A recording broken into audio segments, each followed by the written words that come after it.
Grill तोड़ने का पूरा प्रयास किया गया, अंदर घुसने का पूरा प्रयास किया गया। अगर अंदर से ताला लॉक नहीं होता तो मैं पूर्ण विश्वास से कह रहा हूं कल मेरी हत्या करने का प्रोग्राम था इनके द्वारा। इसका कारण है कि ये मुखिया पूर्व जो है वो एक नंबर का भ्रष्ट है। उसके काले करतूतों पे मैं कई बार बोल चुका हूं। वो एक गिरोह चलाता है।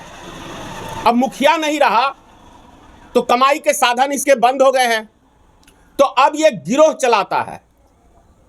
मधुबनी जिले के अंदर लगभग क्राइम जो नजदीक में होता है रहिका प्रखंड में, अगर मैं पुलिस प्रशासन से मांग कर रहा हूं कि आप इसकी निष्पक्ष जांच करें और इनको अरेस्ट करके इनसे पूछताछ यदि बेहतर तरीके से आप करेंगे तो मैं दावे से कह सकता हूं कि आपको बहुत सारे क्राइम के राज खुल जाएंगे रहिका प्रखंड के। और जो मैं राजू भंडारी को बोल रहा हूं, पूर्व में अपने ही रिश्तेदार की गाड़ी से दारू सप्लाई का काम, वो एक वैन जो होती है गाड़ी मारुति वैन की तरह, उस गाड़ी से पिकअप भर के मतलब दारू रहिका थाना पकड़ा और काफी लंबे समय तक जेल भी काट चुका है राजू भंडारी। तो ये सब की कमाई काले करतूत से भरे हुए हैं। और मेरे खिलाफ एक केस में झूठा गवाह भी बना है, उसी के बगल में ही है। जमीनी विवाद है, लेन देन का विवाद है, उसके अंदर झूठा गवाह बना है। 14 नंबर वार्ड में वो रहता है, 13 नंबर का बोल रहा है कि मैं निवासी हूं, यहां से 1 किलोमीटर उसका घर दूर है। तो ये सब चीज है देखने को। और ये घटना रात वाली जो 2 बजे रात्रि की है, ये पहली घटना नहीं है, ये तीसरी बार ये घटना मेरे यहां हो चुका है। और रात में 2 बजे मैंने रहिका थाना बड़ा बाबू को कॉल भी किया है, नहीं उठाया, रिसीव नहीं हुआ। मतलब हो सकते हैं नींद में हो, मैं उस बात से मना नहीं करता हूं, क्योंकि रात्रि का समय है, आराम का समय होता है। और उससे भी बड़ी बात आपको मैं बताऊं कि डीजे को कभी आपने 2:30 बजे रात तक कहीं बजते हुए देखा है गांव में फुल साउंड में? आप एक पार्टी का बहाना करते हैं कि मेरे घर में फंक्शन है। फंक्शन का आप सब जानते हैं टाइम होता है 9, 10, 8 बजे से चालू होता है या 7 बजे से 10 बजे तक लगभग खत्म हो जाता है। लेकिन कभी आपने ये नहीं देखा होगा कि फुल साउंड होके डीजे बजाया जाए और पूरे ग्रामीण को परेशान किया जाए। और क्या कहते हैं, 2 बजे रात्रि में आप, जब आदमी निंद्रा में होता है, पूरी नींद में होता है, तो आप किसी के ऊपर यदि हमला करने जाते हैं तो आसानी से आप उसकी हत्या कर सकते हैं और ना वो आपका चेहरा देख सकता है।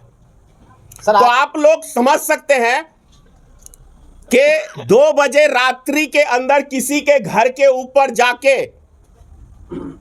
हंगामा खड़ा करना किस इरादे से जा सकता है आदमी नींद के अंदर, ये आप लोग मीडिया भाई हैं, आप बेहतर जान सकते हैं। और मैं प्रशासन से भी मांग करता हूं कि 2 बजे रात्रि में किसी के घर पे कोई पूजा पाठ करने और गले मिलने नहीं जाएगा, क्योंकि वो नींद का समय होता है, लोग सोए होते हैं, गहरी नींद में होते हैं। आप जो पूछना चाहते, रात में आए कितने लोग थे और आपके पास क्या प्रूफ है कि वो लोग आए थे? मेरे पास सीसीटीवी कैमरा है, फुटेज, जो मैं आप सबके व्हाट्सएप पे अभी भेज रहा हूं। और क्या कहते हैं, अगर यदि ये कैमरा नहीं होता तो रात में कितना बड़ा घटना होता, इसकी आप कल्पना नहीं कर सकते हैं।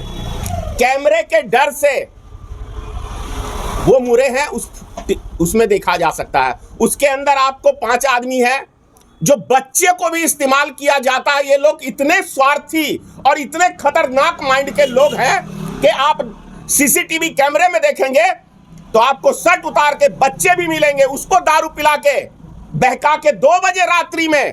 आप समझ सकते हैं कि समाज में, बिहार में, मधुबनी में और ये रहिका प्रखंड के इजरा पंचायत के सतघारा गांव में पूर्व मुखिया का कितना बड़ा हरकत है कि छोटे छोटे बच्चों को दारू पिला के रात में लोगों के घर के ऊपर हमला करवाने का काम करता है। मेरी पत्नी यहाँ पे रात में, हम मियाँ बीवी सिर्फ रहते हैं, बाकी बीना देवी हैं मेरी धर्मपत्नी। रात में ये लोग डीजे बजाया है, पूरा दिन तो बजबे किया, रात में भी पूरा रात बाजा है। उसके बाद हुआ है कि तो हम लोग तो अपना सो गए थे, ये लोग अपना बजाते बजाते अपना खाया पिया, ठीक है सब चीज़। उसके बाद ये लोग हमारे दरवाजा पर आया था 4-5 आदमी से। आना कोई ठीक बात है? आकर के उसने क्या किया ये क्या हंगामा भी किया? किया। दरवाजा पीट रहा था, पीट कर फिर घूम गया। हम लोग तो नींद में थे, तो बाद में घूमे उठे हैं तो देख रहे हैं ये लोग के जाते। जिस समय दरवाजा पीट रहा था उस समय डीजे भी बज रहा था। हाँ, उसके आधा घंटा तक बाजा है। आधा घंटा के बाद ही 2 बजे में हमारे दरवाजा पर आए हैं। 2:30 बजे ये लोग दरवाजा बंद किया, जब से हम लोग सोए नहीं है, जागले है। जो लोग यहाँ पे दरवाजे पे आए थे क्या उसी के हाथ में कुछ था? हाँ, एक के तो डंडा था हाथ में। आप डंडा था या क्या था उतना नजर नहीं आया, मैं आप सबको। लेकिन 1-2 के था हाथ में। एफआईआर भी दर्ज किया है क्या? नहीं सर से पूछा बात। हाँ, छोड़ दीजिए सर, लास्ट में। हाँ बताइए सर, एफआईआर भी दर्ज किया गया है क्या? एक मिनट, माइक तो है ही नहीं। थाना पे मैं सवेरे गया था, उन्होंने कहा है कि एक आवेदन दे दीजिए और एसपी साहब को भी आप थोड़ा आगे दीजिए। और आप मीडिया भाई हैं, एसपी साहब से भी पूछिए कि मैं इससे पहले भी एक बार एसपी साहब को आवेदन दे चुका हूँ। जब ये पहली बार चढ़ाई किए थे मेरे, तब भी मैंने आवेदन दिया था, लेकिन कोई कार्रवाई नहीं। प्रशासन सिर्फ दारू पकड़ने में यदि बिजी होगा तो क्राइम तो होगा ही होगा। इस चीज को समझिए। मैं प्रशासन से मांग करता हूं कि दारू पे कम ध्यान दें और जो समाज में असामाजिक तत्व हैं, जो समाज में आग लगाने का काम करते हैं, उन सब व्यक्तियों पे ध्यान दीजिए। और इनके ऊपर एफआईआर दर्ज है। अरुण भंडारी के ऊपर, अनिरुद्ध भंडारी के ऊपर, ये विजय भंडारी के ऊपर, क्या कहते हैं ये वीरेंद्र भंडारी के ऊपर। और प्रशासन अब तक इनसे पूछताछ तक नहीं किया है, तो क्यों नहीं इनका मनोबल बढ़ेगा? बढ़ेगा ना। ये 420 का काम करते हैं, लोगों को नौकरी दिलाने के नाम पे पैसा ठगते हैं। अरे भाई, नौकरी रहेगा तो ये खुद ले लेंगे ना। आश्चर्य की बात है, लोग कितने भोले भाले हैं, उनको इतना भी दिमाग नहीं है कि यदि नौकरी रहता तो ये खुद ही पहले ले लेते। आपको कहां से नौकरी दिलाएंगे? बहुत सारी बातें हैं, क्या कहूं। ये जांच का विषय है। मैं प्रशासन से कहता हूं कि आप आए, समाज में एक एक व्यक्तियों से इस संबंध में बात करें कि क्या सच है और क्या झूठ है। समाज में इन्होंने आग लगाने के अलावा कुछ नहीं किया, देश का पैसा लूटने के अलावा कुछ नहीं किया।